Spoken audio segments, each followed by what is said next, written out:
Thank you very much, Bob. From Singapore to Dover, Delaware, the capital of the state of Delaware and home of the Monster Mile, a 1 mile racetrack that is notorious for high speeds, and it can be tough on equipment and drivers. Sprint Cup practice has just begun. We had some rain showers this morning. Steve Burns and Larry McReynolds with you here atop the Dover International Speedway, and there's that mean old monster, Larry Mack. She will reach out, he will reach out and grab you. Speaking of top, guess who is atop the practice sheet already? Mark Martin, the 5-car points leader, and there's his teammate Jeff Gordon, the 24 car. As I look at this 24 car, Steve, I saw one of the crew members earlier this morning from this team, and they said, we hope the rain holds off. We really want to see what we've got. Jeff Gordon has 4 wins here. He has led more laps by far than anyone else at this 1 mile racetrack. But go back to the spring race where he crashed hard in turn 2 in qualifying. He said one of the hardest slicks he'd ever taken. So I think they really wanted to get here and see what they had in qualifying trim. I think a lot of these guys will work on qualifying trim during this hour-and-a-half practice. A little bit of blue sky over this Dover International Speedway, but rain could be a player throughout this weekend. There is a threat of showers throughout this 3-day event. As Larry said, Jeff Gordon, a 4-time winner here on this 1 mile lightning-fast racetrack. I was just looking. Jeff Gordon, he went to the top of the charts. He is now quicker than his teammates, Mark Martin, by about a little over a tenth. Jeff ran a 23.29 and Mark ran a 23.41. So I'd say they're pretty happy with this 24 car, and Mr. Gordon will join us on our little Friday night party tonight, trackside. 7 Eastern here on Speed. Well, Larry mentioned that Jeff Gordon, a 4-time winner. So is his teammate, Jimmy Johnson. Jimmy won here earlier this season. And you know, there was a lot of talk about the 48 car between Indianapolis, where they won, and between last week at Loudon, where they finished 4th, that they looked like they had lost their tempo. They'd lost their momentum. Well, I think they supported the fact that we knew they were just waiting on this 10-race chase to start. As I mentioned, qualified 16th, led some laps, finished 4th. And do you know that with that 4th place finish at Loudon, they have at least a top 15 finish in 27 consecutive chase races, 23 of those top 10s. That's the reason they've won 3 consecutive championships. Larry, I was looking at his chase statistics. We talked about him last week up in New Hampshire. In 51 chase races, he is the only driver with an average finish of less than 10th. The only one. And again, that supports why he is 3-time champion working on 4. The only racetrack that he has not won on in the 10 racetracks that will have the chase is Homestead. And I think there's a reason for that. Yeah, I think you're right. The last 3 years, he didn't go there thinking about winning the race. Nope. He went there thinking about winning the championship. Yep, what do I need to do? And right now what he needs to do is send a message right now. Jimmy Johnson is P1. It's Johnson, Gordon, and Martin, Hendrick teammates. In the Hendrick cars, they've always been phenomenal here. All 4 of these Hendrick drivers, including Dale Earnhardt Jr., who won here in September of 2001, all 4 of the Hendrick drivers and teams, they've won races at this 1 mile track. Juan Pablo Montoya is 4th fastest, also one of your chase drivers. And there's another chaser, Denny Hamlin in the 11 car, coming off a great run at the New Hampshire Motor Speedway. This is the place that they had circled, though, going back to Denny Hamlin in the 11 car, because he has 7 starts here with only 2 top 10 finishes. In fact, his last 4 finishes here has been 35th or worse, the 11 car Denny Hamlin. Kurt Busch, 7th right now in this practice. Kurt with a decent run last week at Loudon. Qualified 3rd, finished 6th. That puts him 5th in the points, 65 points behind Mark Martin, who's the leader. 7 of our chase drivers have won here at Dover. You see Kurt Busch's best finish here is 4th.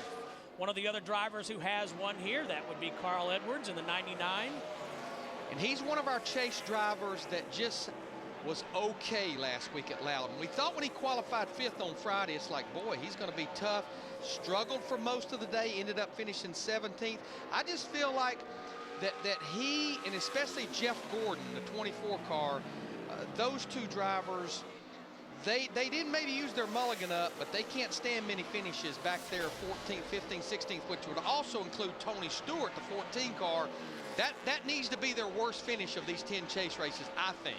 Interesting, Carl Edwards said after New Hampshire, he said, we just never could get fast.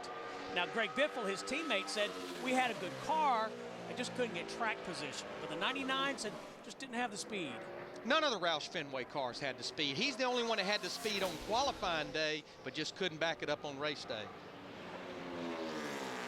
Glad you're with us for this 90-minute practice at Dover. Miles the Monster lurking. Stay with us here on Speed. We'll be right back.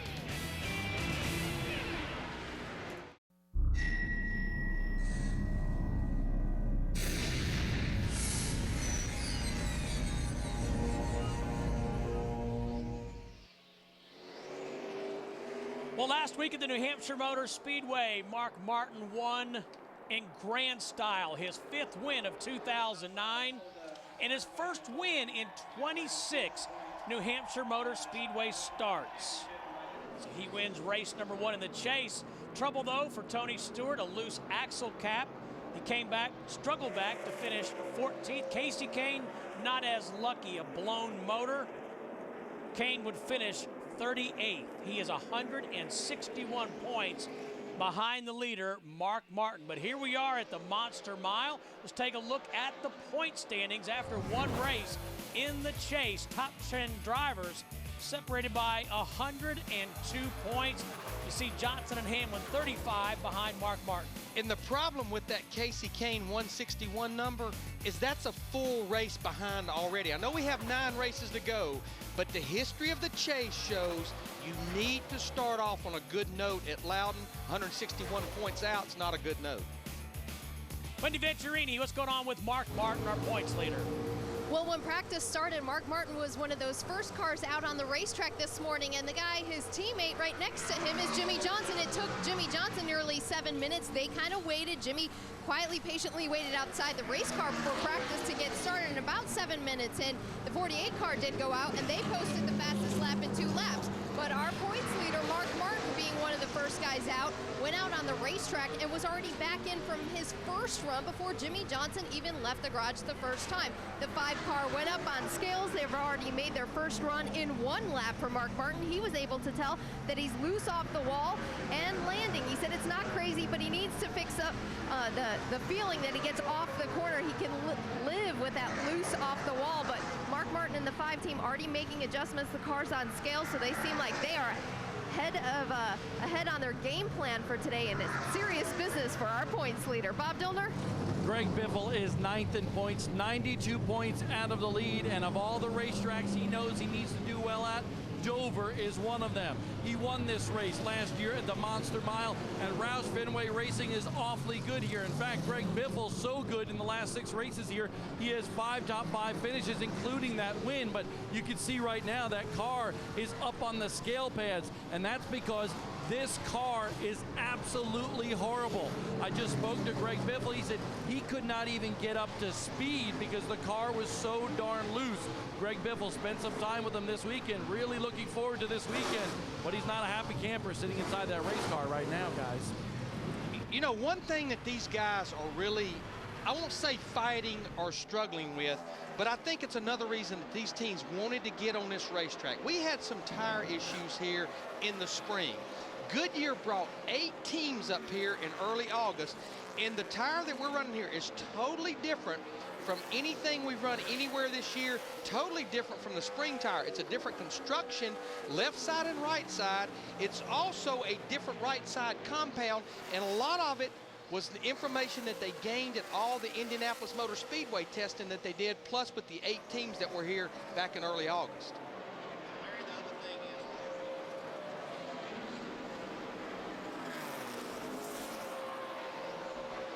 Tony Stewart, a 2-time winner here at Dover International. He's led a lot of laps here. Finished 2nd here back in May.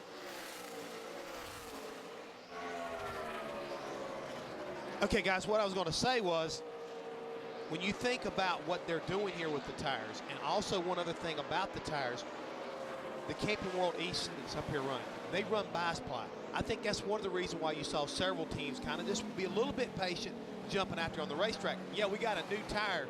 I don't think you need to compound a new tire combination with bi-ply rubber on the track and even make the thing even more confusing. I think some of the things like Chad Canals maybe waited just a little bit, see what kind of went on, and then went out and made his qualifying attempt. And again, we know how good Jimmy is here. He ran really well here a year ago, won here in the spring. So I believe they've got a pretty good game plan also about how they're going to approach this deal. I think it's going to be full bore qualifying, start up front. They know how important that #1 pick is as far as the pit's concerned. So those things are still weighing very heavily on Jimmy Johnson and Chad Canals' mind right now. We saw Ryan Newman a moment ago. He has just 34th fastest in his Chevrolet. And Denny Hamlin right now clocking in 22nd overall, right behind Casey Kane, just ahead of Brian Vickers, all three chasers. I don't know if we mentioned, we actually have 44 cars here, so only one car will go home. Of the 44 cars, 43 have been out on the racetrack. We've only had one car so far that's not practiced. The fastest go-home car right now is David Gilliland in that 71 car. Right now, he is 6th quickest. Dale Earnhardt Jr., 24th overall in his Hendrick Motorsports National Guard Chevrolet. NASCAR live at 1:30 and 4:30. Jeff Gordon joins us on trackside at 7 Eastern here on Speed.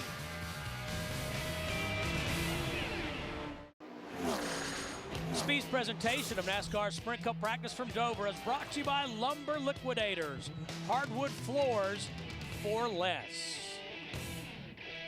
Hi, everybody. Glad you're with us here at Dover International. Steve Burns, Larry McReynolds, and Jeff Hammond with you. And as we said at the top of the show, this is a very difficult racetrack, made even more difficult by the new tire combination, tire situation. And Larry, one thing that we talked about before we came on the air, drivers have said here historically, this is not a place where you can pick up a lot of speed once you get here. No, it isn't, because you're so fast around this 1 mile racetrack. And I go back to Greg Biffle. Bob, he was talking about Greg Biffle, the 16 car, how he is just, the car is terrible. Well, even though this is a 1 mile racetrack, the two places you get in trouble is late exit of the corner, just up off of turn 2, just up off of turn 4. But what I read this week from a lot of drivers, it seems to be one of those tracks, even with all the practice that you have on Friday and Saturday, that you are what you are almost when you unload. If you're off, you almost stay off throughout the entire weekend. If you're good, you almost stay good the entire weekend. It's hard to find anything on the stopwatch, it just seems like. And Jeff, we talk about momentum in other sports. You know what? The same thing applies here. Juan Pablo Montoya seems like he's got some. Definitely got some. I mean, they have been just steady Eddie getting into the chase, Steve. And last week at Loudon, I think we got a really good idea exactly what they've been holding back on. I mean, we saw him go up there, center of the pole, lead laps, beat and bang with the best, and come out of there with a top 3 finish. I mean, this guy, I think he's got it figured out. I mean, he is starting to understand what it takes to not only get in the chase, but he also understands what it's going to take to win the chase. And I think you're going to have to consider him week in and week out one of the guys you're going to have to beat. I mean, and take it like this, and what Victory Lane last week, Mark Martin said that, did he, guys? That you're going to have to watch out for that 42 car. See Kyle Busch in the 18 car right now. He's 11th quickest. Another good run for this group at Loudon last week. They finished 5th after qualifying 9th. It was their 2nd consecutive top 5 finish. But one thing that did happen in post-race inspection, NASCAR measures, and he had his hands full, and I think he's going to bring it straight back to the garage area. NASCAR measures the car in inspection prior to qualifying and prior to the race on the 4 corners, left front, right rear, and left rear. And after the qualifying or after the race, they remeasure and they give you some tolerance. But unfortunately, the left front corner was too low. It was beyond the tolerance. And so, you know, on Tuesday when they handed down the fines, 25 driver and owner points taken from the 18 car and Kyle Busch, and a $25,000 fine to crew chief Steve Addington. No suspensions, but that kind of falls in line with other height infractions in post-race or post-qualifying this year. Bob, any improvement on that 16 car for Greg Biffle? Absolutely not. In fact, right now, Greg Biffle is talking on the radio, and he said, this thing is just completely screwed up. I don't know what's going on. Now it's just shoving the nose. It's like it hits the track surface and just completely shoves the nose. He says, we got to bring it in, Greg. We got to take a look at it because I don't know what's going on with this race car. 7 consecutive finishes of 8th or better for Greg Biffle here at Dover. 3rd in May, defending champion, and Jeff, that would be the opposite of momentum. It would be, and again, we look here at the 99 car, another guy that runs it really well up here, and he's back there struggling, back in 36th position, and this has been something we've seen a lot of here recently. And, you know, we've always kind of wondered, can Roush Fenway turn it around? Once they get their cars in the chase, do they have anything that could possibly get them going here and get some momentum on their side? And after last week's finish at Loudon, I mean, Larry, we talk about Casey Kane, but in my opinion, you can't have another 15th or 16th place finish. You're going to be out of this chase, even running like that. And for Carl Edwards, he needs to turn this thing around and get up here and score at least a top 10 if he wants to be considered having an opportunity to win this championship this year. Jimmy Johnson, the quickest. Paul Menard is second fast in his Ford. Then Hendrick drivers, Jeff Gordon, Mark Martin, and Earnhardt Ganassis, Juan Pablo Montoya. And welcome back to NASCAR Sprint Cup Series practice here in Dover. Now, if you look at the guys that are in the top of the points, some of them have made plenty of laps right now, and others just trying to get a few, one of them being the 42 of Juan Pablo Montoya with 5 laps under his belt this practice session. He told Brian Patty, his crew chief, it's a little too loose for his liking. Brian wanted to know if the front felt positive, if it was a good change, and he said, yes, it does turn. It gets a little sideways for Juan Pablo, but it's not too bad, actually. You gotta love Juan Pablo's honesty on the radio. He was quite possibly the biggest mover in points from last week's finish. He moved from 11th to 4th. Those 7 spots gave him a lot of momentum coming into Dover. Bob? Down here in the garage area, Elliott Sadler about to go out with his Geek Squad number 19, basically for the first time. He had actually gone out on the racetrack but didn't really complete a lap, and that is because what everybody is talking about here in the garage area with this different compound on the tire, the car was just extremely loose, so they came in and changed shocks and springs on Elliott Sadler, and now they're going back out hopefully to tighten this baby up just a little bit for Elliott Sadler, Larry. Yeah, he didn't even make example why I don't look too much at average finishes at racetracks. He has 5 starts at Dover. Other than Denny Hamlin, his average finish here is the worst of all the 12 chase drivers. It's like 24 point something. But I think you throw all the past out when it comes to this race team, Brian Patty and Montoya, because honestly, they have thrown all the average finishes of most all the racetracks out in 2009, including last week at Loudon where they finished 3rd. And Larry, that's one thing I've been loving about watching this group right here is they have done exactly that. They have not worried about the way it was. They're focusing on the way it is. And I think that's the reason why you've got to worry about these guys because they don't know any better. I mean, they're playing over their heads and they're having fun doing it. You can't fix the past, but you can flat make the future better. Exactly right. Here's the guy right now that's looking to make the future better, and Kevin Harvick. And you got to believe this has got to be one of those racetracks that you got to consider Kevin Harvick at least an outside favorite. I mean, he's not in the chase right now. And again, he's like so many very talented and former winners on this circuit that, you know, you got to, you know, can't take your eye off of him, Steve. Right now, he's 16th quickest, and you got to believe he's going to be somebody you got to worry about not only this weekend, but for the rest of the year. Best finish of 3rd here for Kevin Harvick at Dover. Wendy? And right now, Kurt Busch is feeling pretty good about his race car. He wants to stay on the loose side. He's 8th in this practice session right now. Of course, he asked his crew chief, Pat Trison, how the splitter looked. Pat said that the splitter is hitting not too bad, so the car's turning in the better from the center out. I'll get these words out sooner or later today. He's got a good feel for the race car this morning. Now, the spring changes they've made have helped him on the short run, but Kurt Busch feels like on a long run, the spring that they're testing out in this practice session is not going to work for Kurt Busch. He said it sometimes has an awkward feel, sometimes it will hook up, and sometimes it won't. So some things that they are trying out on the 2 cars. Steve?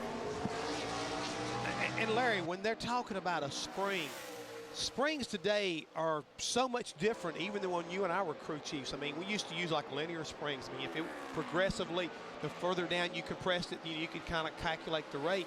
But nowadays they have springs to where they go to a certain point and they never get any stronger. And they also have ones that do get stronger. So you're always like chasing what the car feels like, because now they can do so much more with springs and shocks than even what you and I could do. You want to know the biggest difference in the springs that you and I used and the springs they're using now? All our springs wouldn't even add up to what one of theirs cost. Yeah, I was going to say about $1,800 or $1,900 difference a piece. I guarantee you, yep. Well, Kurt Busch, 8th overall. Jimmy Johnson is still the fastest. We're about 31 minutes into this 90-minute practice on the Monster Mile. Paul Menard, quick as well, second behind Jimmy Johnson. Stay with us here on Speed.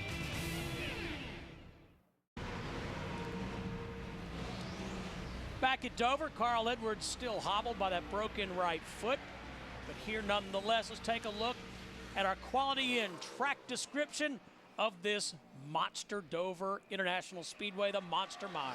Just look at the 24 degrees of banking in the corners. We talked about it, but look at the banking on the straightaways. That's more banking than Loudon had in the corners. That's a 1 mile track. This is a 1 mile track, but there's no comparison. And also, this is a full concrete surface as well. And Jeff, we look at that narrow front stretch. There's just no room. I mean, you can get in trouble so quickly here. There's no room to get out of the way. There's no way to get out of the way here at Dover. And the bad thing about it is that when you come around here, you talk about how narrow the front straightaway is. The back straightaway is even more treacherous. It's like running into a canyon back there. You get two cars crossed up, and nobody's going to go anywhere without tearing something up. And we take a look right here at the guy that's kind of looking for the rebound the weekend, Casey Kane in that 9 car. And guys, as far as I'm concerned, he's another one that just kind of like entered into the role of, you better watch out for me because I got nothing to lose and everything to gain. So these guys, if they're going to roll the dice on fuel mileage, roll the dice on tire strategy, any kind of pick gamble at all, they could be one of the guys, if they're good enough, to steal the show come any given weekend the remainder of the year. Steve, you talked about him earlier as far as the engine failure at Loudon. I talked to that group this morning. The engine actually broke a crankshaft. Timing was terrible. But remember, Richard Petty Motorsports, they have 4 race teams. That was the first DNF by any Richard Petty Motorsports team in 2009. Quite a record, just not the right time for the 9 car to have an engine failure. Bob Dillner. And Steve, here's what's really interesting. Best Buy has just put up a little challenge. 61 points back after that tragedy there at the Magic Mile. If he can come back and win the championship after these 9 races, they will donate 9 $1,000 gift cards to the Casey Kane Foundation to help some kids. So Casey Kane got a lot on his plate as he tries to march through the field. And Casey says, I don't think I'm out. I'm down, but I'm certainly not out. Now, here in the garage area, a guy that is certainly down in this practice session is Carl Edwards. He is talking to his crew chief, Bob Osborne, right now. You can see him up on those crutches, Steve, as you mentioned. But Carl just told me, car is horrible. It's out to lunch. In fact, it's so out to lunch, what they have decided to do is just scrap the race trim practice right now. They have this car back up on the scale pads. They've changed the springs. They got the cool down unit on it. They're going to qualifying trim right now. And then tonight they will think about what they need to do for tomorrow's practice because they are so bad in race trim. Wendy? Much of the same problem that you're hearing on this side of the garage area where some of the points guys are at the top, Mark Martin being one of them. He's 5th on the practice session right now, but he says, I need to know if we're in trouble because the car feels like we're in trouble. And Alan Gustafson came back and said 2/10 would be nice. Mark's response to that said, he said, I can get those 2/10 if we get the car a little bit more comfortable. So that's the problem. It seems like a lot of the drivers in the garage area are fighting trouble, but it looks like in comparison to all the other teams, everybody's fighting the same thing. Steve? All right, I've got a theory here, and here's what I'm going to base this theory off of. We talked about this new tire here. This is very similar, as I mentioned, to what we ran on the Nationwide Series cars and the NASCAR Camping World Truck Series at Bristol last month. Not the same, but it's very close. The construction is very different. The construction is how the tire is made, especially the deflection of the sidewall. If I go back to Bristol, one thing that the Nationwide Series teams and the Camping World Truck Series teams had to do with this tire combination, conventional setup. They had to get off the coil binding and the bump stops, and the ones that did that actually ran pretty well. Jeff, it sounds like to me these guys are going to have to go a little bit back to the drawing board with this particular tire package. Go back to basics and think about it like this right here. Carl Edwards, what does he do? He has run this tire or this type of situation at Bristol since he ran Nationwide. So these guys may be thinking, hey, let's back up here, get qualified, and then worry about trying to come up with a decent combination, approach it a little bit different. And I think what they're doing is they're looking to go back to the drawing table with their engineers to make sure they get it right still. So a lot of guys scratching their heads down in that garage area here at Dover International Speedway. Denny Hamlin in the middle of the chase, just 25th quickest right now. Hey, join us at 7 Eastern here on Speed for our Friday night party/TV show, Trackside. Jeff Gordon joins us. Jeff Hammond, Larry McReynolds, yours truly, and Elliott Sadler. That'll be fun. Jeff Gordon's always a great guest. Oh, yeah, right here in his own backyard for DuPont. I think Bobby Allison's going to come hang out with us a little bit. 7-time winner here at Dover, Bobby Allison. Do they let you be considered as part of the Alabama game? I don't know, because I never drove a race car. You sure they're not kind of confusing you between Alabama gang and Auburn gang? Maybe I'm just part of the Alabama party. Oh, okay. Maybe you're part of the Auburn gang. Part of both. Can't do it, can you? It's illegal. They're both undefeated, so. That is a fan violation. You got it. Hey, guys, one thing it looks like is looking better. This 16 car, been watching him during break, and that car looks a lot more stable. He's made a several lap run and climbed up in the speed charts to 10th. And Larry, I believe he is strictly on a basically a race run. And Bob, what do you hear him down in the garage area? Well, they are still in that race type package, and he is a lot better on the racetrack. But Greg Irwin just told me, he says, we're better, but we're not just good right now. So they're a lot better than they started, but Greg Biffle's still got a long way to go. You can see the crew right there trying to go over what they need to do next in this practice. They kind of gave me a little, well, we're kind of mediocre right now at best. I mentioned about 8 teams doing the tire test up here. They took 2 from each manufacturer. The Chevrolets were Jimmy Johnson, Montoya. The Dodges was Strimmy and Allmendinger. The Fords were Bobby Labonte and David Reagan, one of the Roush Fenway cars. And then the Toyotas was Marcos Ambrose and Kyle Busch. That's the 8 teams that did the test back in early August. Just saw Ryan Newman, a 3-time winner here. There's his teammate, Tony Stewart, in the 14 car. Newman just 22nd overall. He's run 21 laps of practice. And you know, that last week was a prime example. We showed it in the highlights, and Jeff Hammond and I talk about it all the time, is not beating yourself. You know, not 100%, 1,000% sure what exactly happened to that hubcap on the left rear, but it's something that should not happen anytime, but especially in the 10 chase races, to get started and end up with a car that maybe could contend for the win and take home a 14th place finish. Yeah, you put yourself behind the 8 ball, a guy that's pretty much dominated the points all year long, and now all of a sudden they've got to fight their way back up, and currently he's 27th on this practice charts. I get a feeling, though, Tony, like a lot of Fridays, especially up until late in the practice, he's probably working on race trim, because he's run a total of 16 laps. The most laps have been run by David Ruderman and Casey Mears and Jamie McMurray. They've run 22 to 23 laps total. But this 31 car, my friend, has run 35 laps. The main thing about him, he's on the wrong side of the charts right now. He's 34th quickest. So you know they're working on race runs, Steve, but way down the time chart. Well, Larry mentioned David Ruderman. He is up the timing charts. He is 8th, and Paul Menard 2nd overall in his Ford for Yates Racing. And Ruderman sat on the pole for this race back in the spring. He's run a lot of laps too, guys. He's run 22 laps, like you were saying, and so he's got a car that fast. You got to believe they get it put into qualifying trim. He must have a pretty fast little hot rod. Jeff, what do we make of the fact that the 5 fastest drivers have turned no more than 5 laps? They're all focusing on one thing: getting qualified. I think Larry's already pointed it out. Jimmy Johnson and Chad Knaus, they ran the tire test here. They feel like they've got the necessary information to come back and get their car like they want it. for race. And again, qualifying. Track position here at the start of this race is huge. If you get off good, all of a sudden, good pit selection again. But the main thing is leading this pack and kind of setting the pace for the race, I think, is important. And I think Jimmy Johnson and Chad Canals, they know that.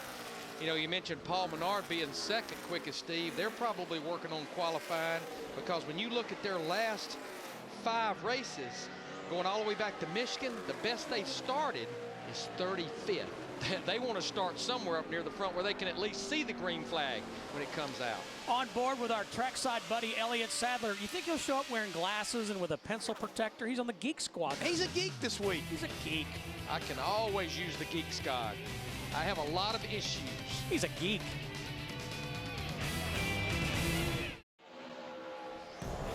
We're in Dover, but the Camping World Truck Series competitors are in Sin City. They'll be at the Las Vegas Motor Speedway. Coverage beginning tomorrow at 9 Eastern with the setup. And, of course, Chris Devoda has that for you. Racing follows right after the setup.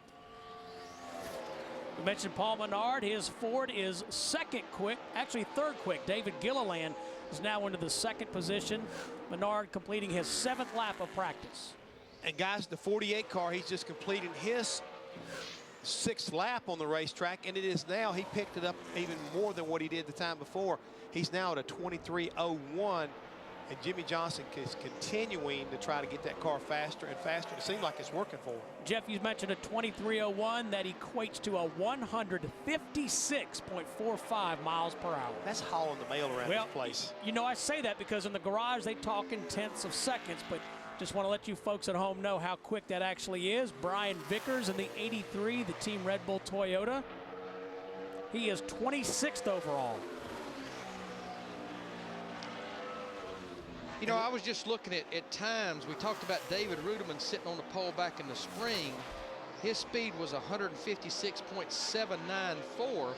So right now, just in practice, we're already flirting with that number there. So it looks like, and I'm sure the conditions have a little bit of something to do with it because it's very cool and overcast, but it looks like to me that we're going to be faster come qualifying than we were in the spring. Now, the track record was set back in June of 2004 by Jeremy Mayfield at a 22.288 over 161 miles an hour. I'm not sure we'll get to that zone today, but we're going to be faster than the spring. Well, Matt Kenseth made his Sprint Cup Series debut here at Dover. Remember, he was filling in for Bill Elliott. I believe his father had passed away that weekend, and Matt said, okay, I'll have at it.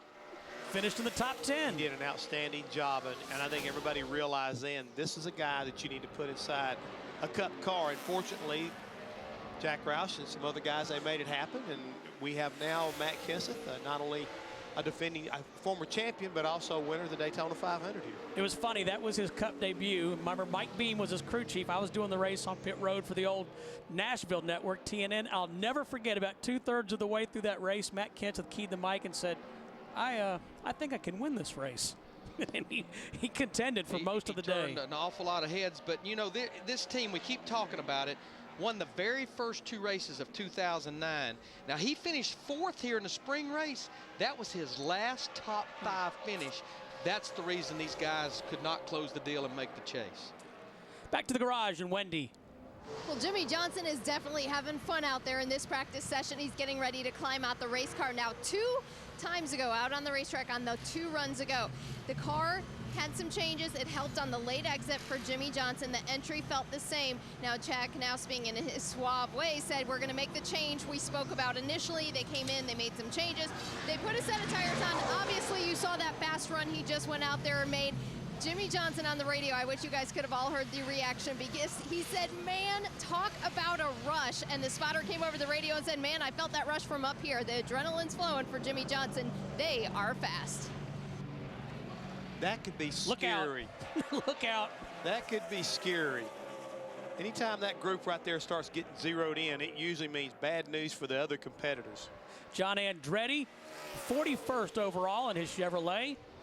Of course, this team just keeps trying to fight, battle, and claw. They have accomplished it all year long, trying to stay in the top 35 in owner points. Right now, they're 35th, but that 82 car of Scott Speed, Red Bull Racing, not that far behind with 9 races to go. Want to mention, too, David Stremme has popped up into the top 10. He is 7th overall. There you see it. Jimmy Johnson, Jeff Hammond said, uh-oh.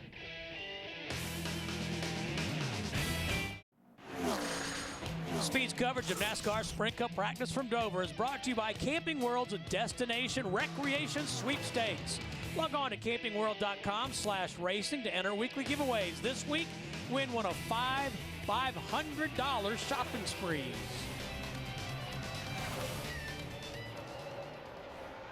Carl Edwards slows on the backstretch, headed to the garage, and Bob Osborne. Edwards 30th quickest. He's completed 18 laps and just put his fastest lap on the board. Birthday boy Regan Smith also headed to the garage, turns 27. He's 29th quickest in that 78 car. Talking about Regan Smith. Felt bad for him a couple of weeks ago at Richmond. They were not at Loudon last week. The very first DNF of Regan Smith's career in the Sprint Cup Series after being involved in a crash there Saturday night a couple of weeks ago. Larry, one of our tire testers, Marcus Ambrose in the 47. How big of an advantage is that? Obviously, Jimmy Johnson likes this place, but for Marcus Ambrose, 18th overall right now, that's got to help. I think it's different as this tire, it seems to be. Those 8 teams have a huge advantage. And, you know, honestly, you would say, well, you know, if David Reagan, the 6 car, came up here and tested, how come the 16 and those guys were struggling in the beginning? How come they couldn't just take that information? I think a lot has to do just how it feels to the driver as much as setup as well. It's just a totally different feel as far as the setup to go along with it. Well, Larry, you hate to say it, when you come to a tire test, they try to come up with a tire that everybody likes and everything, but you never know 100% when you come back that you get exactly the same tire you finished up on. And maybe just put a little of this or a little of that. Hey, we're going to take a little bit of this right here because we liked it in this equation right now. We watched last week's winner, Mark Martin. And Mark is 5th overall. Nope, make that 2nd. He just moved up. They are working on qualifying runs. It looks like Wendy every time out because he's only run 7 laps total. And right now, Mark Martin is currently giving the feedback that it felt like it's a lot better. He said he got in a little bit too hard and caused him a little bit more time. Initially, he said, we have to get this car better. I'm not sure how, but we might make it worse with some changes, but it doesn't feel like we're good yet. So Alan Gustafson and the 5 team has worked on this car for several minutes. Mark Martin just went out there, posted the 2nd fastest lap, and he said he definitely feels a lot better about it now. Right now, he's still about a 10th behind his teammate Jimmy Johnson. And just one quick point about Mark Martin. Remember, a few weeks ago at Bristol, he made his 1,000th NASCAR start in the top 3 series. This weekend is actually his 750th career Sprint Cup Series start. There's Martin Truex Jr. in the 1 car, doing a great thing this weekend. The folks here at Dover International, Martin found out that 100 people, 100 fans, could not renew their tickets for this fall event. And Martin says, you know what, I'll take care of them. Some people had wrote in and talked about economic hardships, and Martin said, guess what, I'm buying the tickets. So 100 fans will be here this week, courtesy of the Martin Truex Jr. Foundation. So nice gesture by Truex. A former winner here at Dover. David Stremme has been in the top 10 here recently. Right now, Stremme 8th overall. And guys, we can't, we talk about the chasers a lot, but here's a driver who's looking for work in 2010. And I felt bad for him last week at Loudon. He qualified 6th and ran there in the top 5 or top 10 a good part of the race. But a lot like what has happened to David Stremme so many times, he got involved in a wreck and just could not seal the deal. But it looks like he and Roy McCauley, as of right now, they're pretty quick. But remember, this is another one of the teams that did the tire test here back in early August. Brad Keselowski will drive that 12 car next season. Here's a guy I just felt bad for last week at Loudon, and I know he was very frustrated, but when you think about him, aside from Talladega, 2 of his best runs of 2009 were at Indianapolis Motor Speedway, where the engine blew late in the race, and at Loudon last week when he got knocked up into the wall by another car, the 00 of David Rudiman. I would be very frustrated too, considering that's been 2 of his better runs this year. Yeah, he definitely had a good run there last weekend, and you know, I was a little bit upset that he was upset about it, but, you know, maybe it's great to see him get that fired up about, you know, somebody getting into him, because, I mean, it just happened. It's one of those racing situations. You see there the 0-0, everybody gets down there 3 wide. Next thing you know, that's what happens at a flat track. You go up there and you don't realize how fast you're going, but you can see the severe damage on the 88 car ended his day. And I guess David Ruderman tried to apologize to him either at the heliport or the airport. Not sure Dale Jr. was just ready to hear that apology. Not quite yet. Nope, that's not what we heard. No. Nope, wasn't ready yet. I think I would have given him a cooling off period. Yeah. Casey Kane trying to come back from that blown motor at New Hampshire last week. You know, we talked about the trials and tribulations of Denny Hamlin in this racetrack with that 11 team. It has not been good to Casey Kane in this 9 team. He's had great performances, but he's had a lot of bad luck. He's had 5 DNF in his 11 starts. I remember on one of the NASCAR on Fox Spring races, I mean, he was walking away with it and got in oil down in turn 3 and 4 and hit the wall, leading the race essentially, late in the race.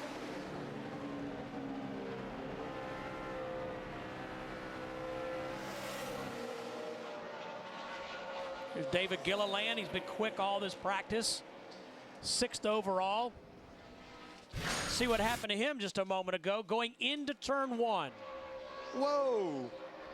Now, that was loose. Wait a minute, Dave. The front's supposed to go before the rear. And I don't think we can stress that was kind of slow motion. While we're looking at David Gilliland, Greg Biffle has actually jumped up to 2nd. But that's probably well over 170, maybe close to 180 miles an hour that little step out with the back end did. And it's just after you cross that hump and the car got a little bit light to begin with, so the back end was trying to beat you down in the corner. That's not what you want to feel. Greg Biffle's popped up into the 2nd position. Joey Logano is now 4th. Things starting to change here in this practice. Practice qualifying runs have begun. Bonsai runs. Yeah, bonsai, bonsai. Well, stay with us here at the Dover International Speedway. 1 hour into a 90-minute practice. Stay with us.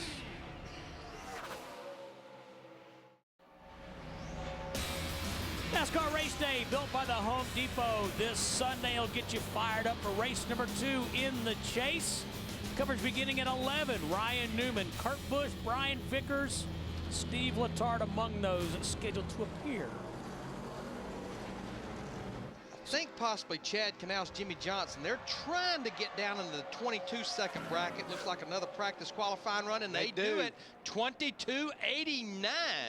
So he becomes the first car to go down in the 22-second bracket.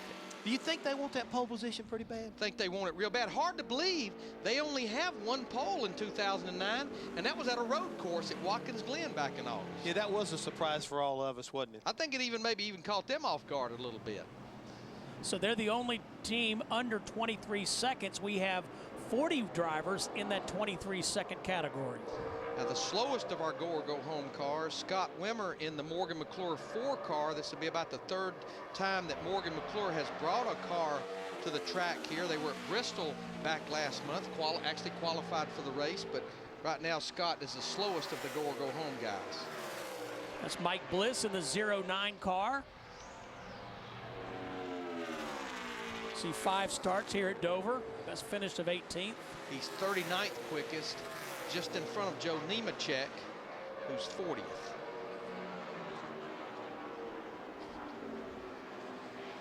So Jimmy Johnson, the quick time of 22.89, 157.27 miles per hour.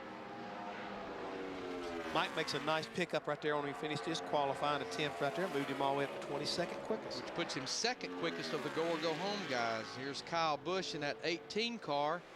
Right now he's 19th quickest. He's run a total of 26 laps. Now Kyle's one of the few drivers that has a win in all 3 series here. Sprint Cup, Nationwide, and the NASCAR Camping World Truck Series.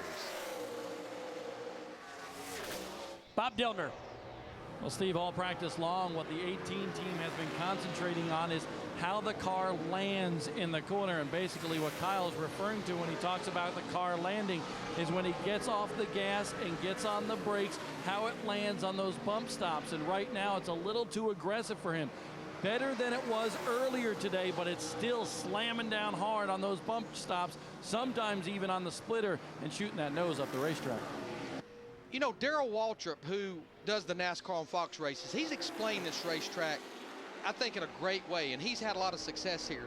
Because here, you drive down into the corner. You come off the straightaway and you go downhill. And then the car, that's what Bob was just talking about, the car lands. And then it takes a set, and then when you pick the throttle up, you drive up off the corner onto the straightaway, so you're down in the corner and up off the corner, and you're doing all those things at a very, very high rate of speed. And watching Sam Hornish in his 77 car, it looks like his car's not under him like he'd like for it to be. It's kind of wallowing around. Notice a lot of cars that not into the racetrack like you really like for them to be. Hornish 13th overall in his Dodge.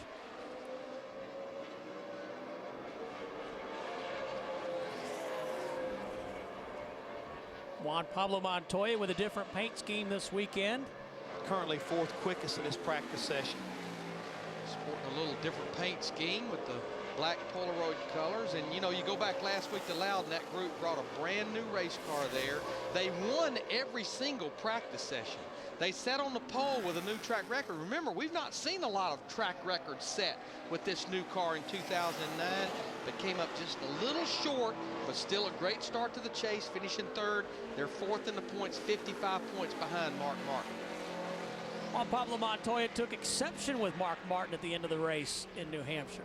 And, you know, that was kind of, I don't know that was surprising, but I also heard an interview, I think it was actually on NASCAR race day, where they interviewed Montoya, and he said that he kind of looked up to Mark Martin. Now, this was before the race. He said, when I came to Sprint Cup, this was what we're talking about right here. This was late stages of the race. Mark Martin leading the race. Montoya all the way below the yellow line. And I think that right there is what he was kind of talking about. But you know what? That's called good hard racing with just a few laps left to go. Even Montoya acknowledged the fact. He said, you know, you do what you got to do, but I just didn't think he was going to do it to me. And Mark had to kind of like slam the door on him because he knew how good Montoya was. It's like Brian Vickers said about Kyle Busch at Michigan. I didn't realize I was supposed to move over and let him go by. There you go. We still are supposed to be racing hard. We're supposed to be racing. But I love the fact that Montoya's aggressive about it and, you know, voices his opinion. I think it's fantastic.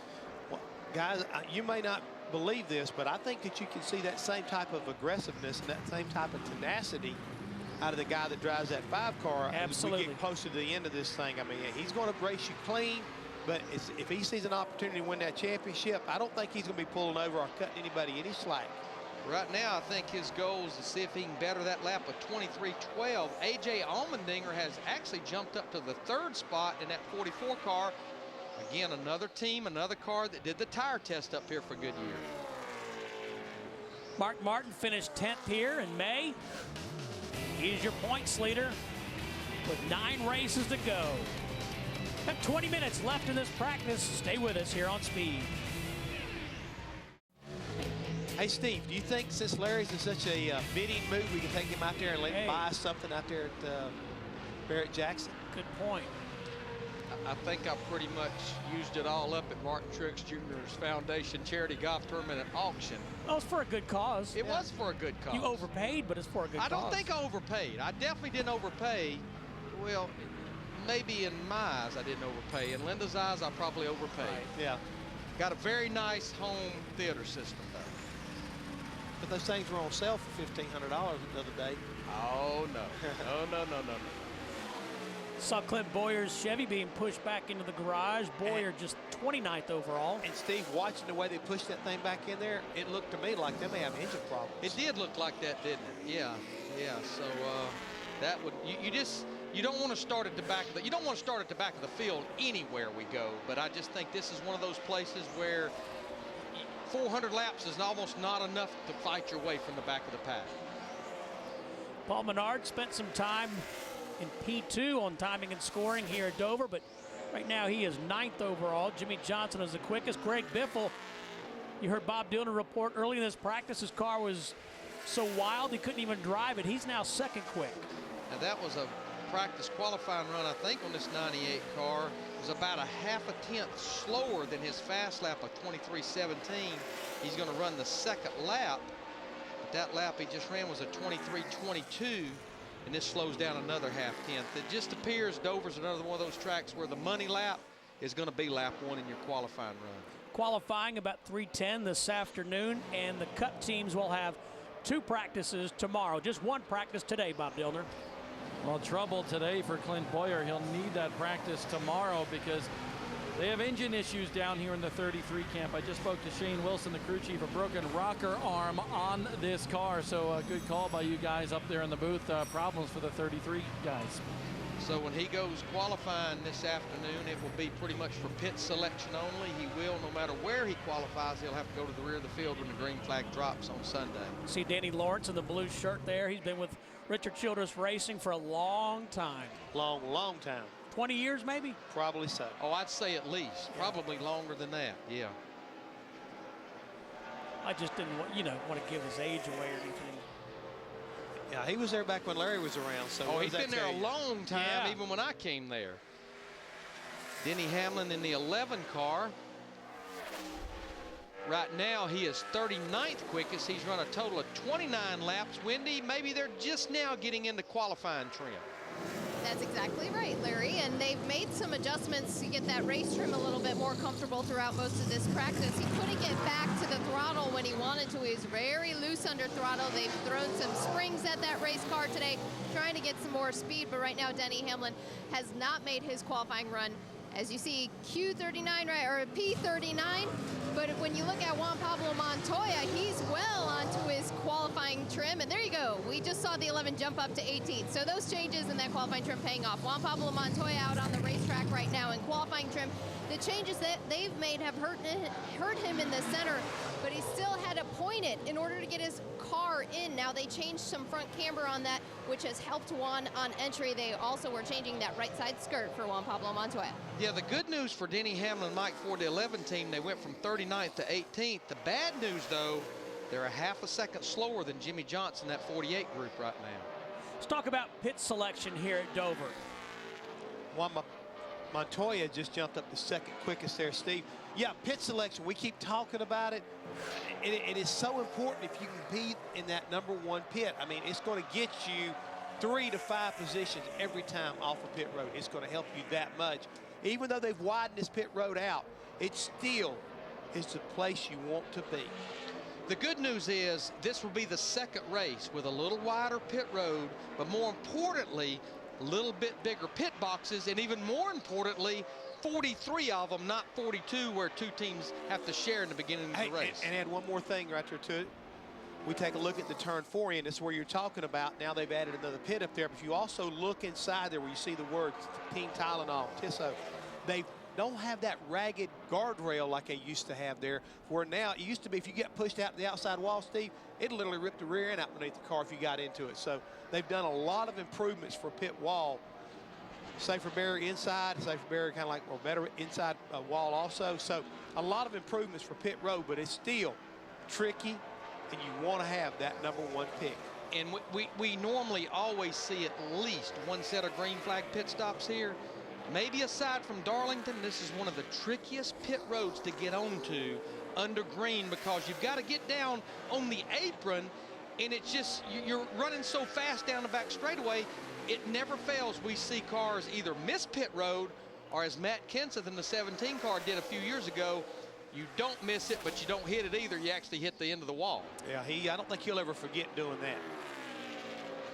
He'd like to, though. It was a hard lick. He had them scattering down there at the end of pit road. Across the top of your screen, you see it's Jimmy Johnson, Juan Pablo Montoya, Greg Biffle, A.J. Allmendinger, and then Mark Martin. Less than 15 minutes remain in this practice. We were talking about David Ruderman a while ago, sat on the pole here back in the spring. He's become the fastest Toyota. Right now, he's 8th quickest, just in front of another Toyota, Joey Logano, in the 20, who is 9th. And I see where Ryan Newman has made a little bit of an improvement on his qualifying effort, jumped up to the top 10, 7th quickest. So I think right here as we get toward the end of this practice session, we're going to see a lot of changes in the top 10, probably top 15 as far as times. And of course, we'll cover all that for you here on Speed as practice for the AAA 400 continues from the Dover International Speedway.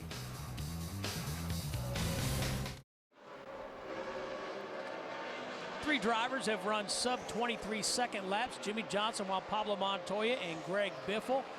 Taking a look at Brian Vickers, one of the chase drivers, just jumped up to 22nd overall in his Red Bull Toyota. You know, sometimes, whether it's Mark Smith, our producer, or Ted Lakaitis, our producer, they propose, I think, interesting questions to us through our headset. And actually, Ted Lakaitis proposed an interesting question to us a while ago about this 83 team. Did they use it all up getting to the chase? And I think that's a great question.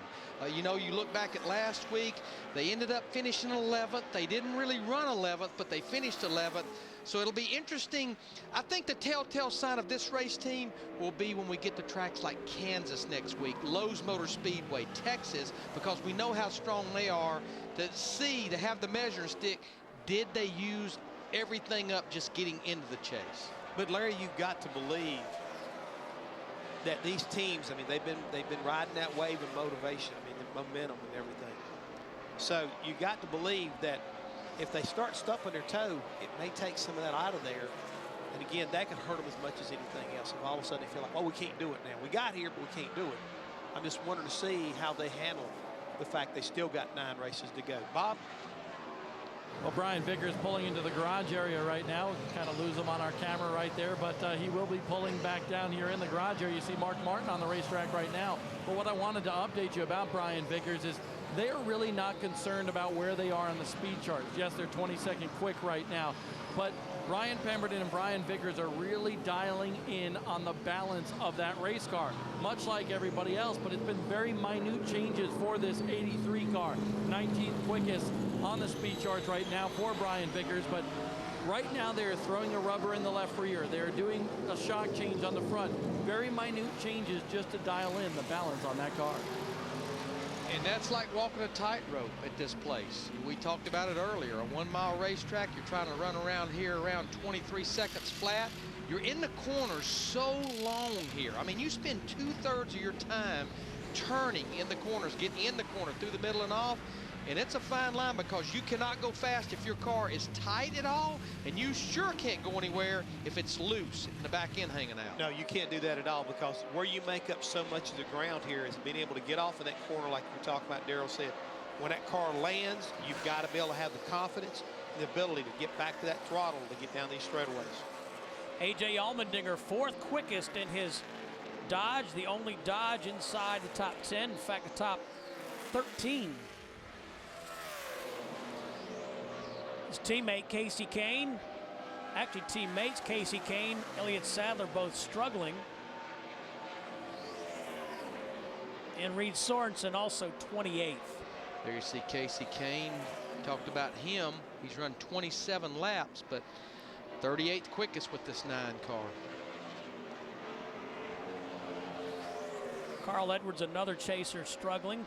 Edwards just 37th overall.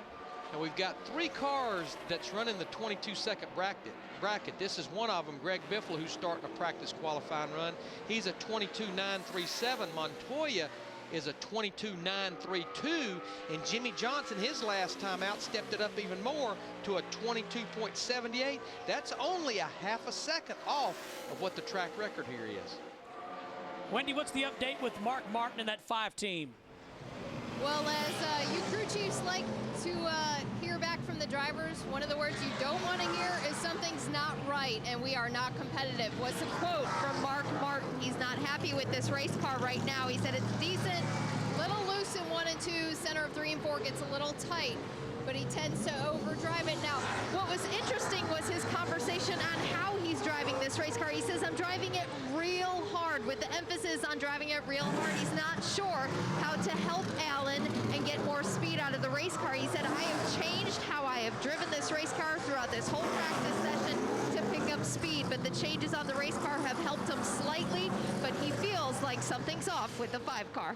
Guys, remember we had Mark Martin on our trackside show there at the end of May, and he said that Dover, early in the season, 13th, 14th race, was the first time that they had not unloaded fast. They struggled. He said, we bounced like a basketball in practice. I mean, he came back and finished 10th, but this was the only track I remember him saying that he had struggled at in this season. Well, and the thing is funny about Dover is it can be that kind of a racetrack too, Stephen. We know how successful Mark Martin has been here. But with this new style of car, the new style of setup, I mean, it's very difficult to make a car comfortable here, especially when you're using the bump stops because of the way you run off into corners. I mean, it's probably one of the very few race tracks we go to that you literally almost fly off and then land in the corner. I mean, the car gets light and then lands. So it's not much of a transition, and these cars are designed to go into a progressive banking where all of a sudden you load up, you load up, you load up, not just all of a sudden slam down into the corner like you do here at Dover. So some of your conventional setups, the things that maybe work for you every place else, you have to temper them when you come here, or you have to be willing to change them when you come here. And he talks about his driving style. Yes, that can help you. Getting off a little earlier, letting the car kind of float off in the corner, that could help. Or you drive it in there, do you see Elvis, as they like to say, and see how that works. So Mark's trying all different things. He qualified 28, told us on trackside, Rick Hendrick ought to fire me. You just saw Tony Stewart, 13th fastest as you look at the top 10. Time for our Sprint Now moment. This 90-minute practice. Jimmy Johnson, Chad Knaus debriefing after an early run. And guys, you know what? They got this 48 car hooked up and dialed in. Well, it's been a very, very good racetrack for him. There's no question. We talked about it. He's got a pole here. He's got 4 wins. In 15 starts, he started in the top 10 9 times. It's just been a racetrack that they've been good at almost since 2002, their first season together. And we talk about how important qualifying is. They've been working on this qualifying setup all day long. They've been at the head of the chart, and they continue to lead the parade as far as that's concerned. But guys, we hadn't even talked about the luck of the draw. You see where Ryan Newman all of a sudden has jumped up to second quick, Juan Pablo Montoya third, and Greg Biffle fourth. And you got to believe that when it comes time for qualifying, they're going to let it all hang out. We know exactly what the demeanor is of all 3 of these drivers. But the key thing is the luck of the draw. Juan Pablo goes out first, while Ryan Newman goes out 16th. While the 16 of Biffle, he goes out 21st. Well, Jimmy Johnson, he goes out way back at the back right there, at least as far as the guys who have to make, don't have to qualify, 29th. So he's got an opportunity to kind of measure these guys and then rise to the occasion. You know, another thing we've not mentioned, guys, is we've got 15 of these drivers that's doing double duty here this weekend. That'll be running the Nationwide Series race, and they'll be practicing again one more time a little bit later on this afternoon, and then, of course, they qualify and race tomorrow. Final minutes of this practice. They qualify at 3:10 Eastern. We'll have post-qualifying coverage on Speed at 4:30 Eastern. Also, don't forget trackside at 7. Camping World Truck Series competitors in Las Vegas, Nevada tomorrow. Coverage beginning at 9. And when is NASCAR Performance, Larry Mack? Well, it just tune it into the truck race. And when the truck race is over, roughly about 12:30 a.m. Saturday evening or Sunday morning, however you want to look at it, that's when NASCAR Performance. We're going to walk you through the entire inspection process that a team goes through when they unload on Friday morning when they get to the racetrack, from the time it comes out of the hauler until NASCAR puts a sticker on the windshield and says, you're approved, you're good to go practice. You even want to show them how they measure up the fuel cell? We're going to show that. We're going to show it all. Okay. NASCAR Performance, 12:30 a.m. tomorrow night after the truck race. 1 minute of practice left here at Dover. A.J. Allmendinger's been quick. 6th overall right now. Kevin Harvick just jumped up into the top 10. He's 8th quickest, along with David Rudiman in the 00. He's now 7th. Now, Jimmy Johnson made another run since he ran that 22.78. He slowed down a little bit to a 22.85. That's still faster than Ryan Newman, who is 2nd at a 22.92. Wendy. Thanks, Steve. I'm with Tony Stewart, who's climbed out of his race car. I heard you say we'll be all right. How does the car feel during this first practice session? We're just trying to figure out how to make it land, trying to get it to go down in the corner, and where it goes into heavy compression, that's where we're struggling right now. It's just getting the car. This track, you can't really see it from the TV as much as we see it from the cars, but you really fall down into the hole, and it's how it transitions up over the hump and down in compression. So that's what we're working on. And we've definitely heard from you guys on the radio, every driver complaining much of what you're talking about, Tony. Is it with these tires, and what can you do to make it feel better? We just got to catch up as teams. I mean, it's not the tire, just the tire has more grip, so we're able to go in a lot deeper than what we're used to. And so we all adjustments to the car to compensate. All right, thanks to Tony Stewart, who's sporting the blue and white Burger King paint scheme this weekend. Steve? All right, thank you, Wendy. And practice has concluded here at the Monster Mile. He described it just like what we've been talking about. The car almost gets light when you leave the straightaway, and then you go down in there and bam, it lands down in the bottom of the corner, and that's where I think a lot of these teams are struggling. I mean, where do you go that you hear about landing? Maybe the airport? I mean, we're talking about race cars here, folks, and that's exactly what it feels like when you come down these straightaways, you dive off into that corner. It's like a roller coaster ride, and you're waiting for that sun gun to hit the bottom. And when it does, well, it better be right. Otherwise, it's going to be an ugly ride. Our 5 quickest times turned in by Chase drivers. See a couple of them back there, though. Brian Vickers 21st and Denny Hamlin 25th quickest with that 11 car. Carl Edwards 39th and Casey Kane 40th. The slowest of the 44 cars, one of the go or go home guys, Scott Wimmer in the 4 car. I don't know what that number 99 going to do here, Larry. What are they going to do? Maybe change their number from 9. Thanks for being with us from Dover International. After a brief commercial timeout, John Roberts will be down at the speed stage. Keep you updated. Stay with us here on Speed. Don't forget trackside. 7 Eastern, Jeff Gordon and Bobby Allison join us from Dover. The Monster Mash.